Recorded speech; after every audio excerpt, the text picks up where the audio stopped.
പലരും പറ്റിക്കും. അത്ര ലക്ഷം വേണം, അത്ര ലക്ഷം വേണം. പൈസ ചോദിക്കുന്നുണ്ടോ? കള്ളന്മാരാ, പോകരുത്. ഒരു പറയും ശരിയാക്കി തരാം, പക്ഷെ കുറച്ച് പണിയെടുക്കാനുണ്ട്, 5 ലക്ഷം ആവും. എന്ത് പണി അതിനെടുക്കാനുള്ളത്? ഇതറിയുന്ന ആളുകൾക്ക് ഖുർആൻ ഓതിയിട്ട് ഒരു മുഅ്മിനായ മനുഷ്യന് വന്ന പ്രയാസം നീക്കിക്കൊടുക്കുക എന്ന് പറഞ്ഞ വലിയൊരു കൂലിയുള്ള സാധനം ഈ പൈസ വാങ്ങി നശിപ്പിക്കും. പൈസ നിങ്ങൾ കൊടുക്കണം. നിങ്ങൾക്ക് വേണ്ടി ഒരു ഉപകാരം ചെയ്യുമ്പോൾ സന്തോഷിപ്പിക്കണം. അസ്സലാമു അലൈക്കും വലൈക്കും അസ്സലാം പറഞ്ഞു പോരരുത്.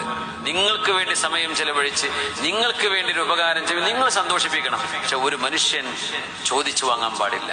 എനിക്കിത്ര തന്നാലേ ഞാനിത് ചെയ്യുള്ളൂ, എനിക്കിത്ര വേണം. അത് ഈ പണി ചെയ്യുന്ന ആൾക്കാർക്ക് ബർക്കത്തുണ്ടാവില്ല. അവര് ചെയ്താൽ ഇത് ബാത്തിലാവൂല. മനുഷ്യന്മാരെത്ര പൈസയെ കൊണ്ടുപോയി കൊടുക്കുന്നത്. ഇത് ചെയ്യിപ്പിക്കുന്ന മനുഷ്യന്മാരെ കുറിച്ച് ആലോചിച്ചു നോക്കും. ഇതിനു വേണ്ടി ഇരിക്കുന്ന ആളുകളുണ്ട്. ഒരുപക്ഷെ ഒരു തലക്കെട്ടോ കെട്ടിയിട്ടുണ്ടാവും. ചിലപ്പോ ഒന്നും പഠിച്ചിട്ടുണ്ടാവില്ല. തൊൽസമാത്തിനെ കുറിച്ച് കിതാബ് പഠിച്ചിരിക്കുകയായിരിക്കും, വായിച്ചിരിക്കുകയായിരിക്കും. ചെയ്യുന്നത് സിഹറാണെന്ന് പോലും ഒരു അറിയുണ്ടാവില്ല. അത് നമ്മളെ കൗമിലുള്ളവരുണ്ട്, നമ്മളെ കൗമിലില്ലാത്തവരുണ്ട്. ഈ പണി ചെയ്യുന്നവർ, ഇതിനു വേണ്ടി പോകുന്നവരെ ശ്രദ്ധിക്കണേ. അള്ളാഹുവിനെ പേടിച്ചോളി പെണ്ണുങ്ങളെ, ആണുങ്ങളെ. ഏറ്റവും കൂടുതൽ ഇത് ചെയ്യുന്നത് പെണ്ണുങ്ങളാണെന്നും വിശുദ്ധ ഖുർആനിന്റെ സൂചനയുണ്ട്.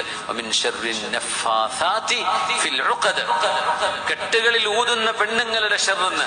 ആരായി കെട്ടുകൾ ഊതുക എന്ന് പറഞ്ഞാൽ അതാണ് മാരണം. അതിനാണ് സിഹർ എന്ന് പറയാ. അത് പഠിക്കൽ ഹറാമാണ്. അത് എങ്ങനെയാണ് നടക്കുന്നത്? How is the process? ഇത് പഠിക്കൽ ഹറാമാണ്. അതിന് പിന്നാലെ പോവരുത്. ഒരാളോടും അത് ചെയ്യാൻ ആവശ്യപ്പെടരുത്. ആർക്കെങ്കിലും അങ്ങനെ സംഭവിച്ചിട്ടുണ്ടെങ്കിൽ അള്ളാഹു അത് ബാത്തിലാക്കി കൊടുക്കട്ടെ. അള്ളാഹു സലാമത്ത് ചെയ്തു കൊടുക്കട്ടെ.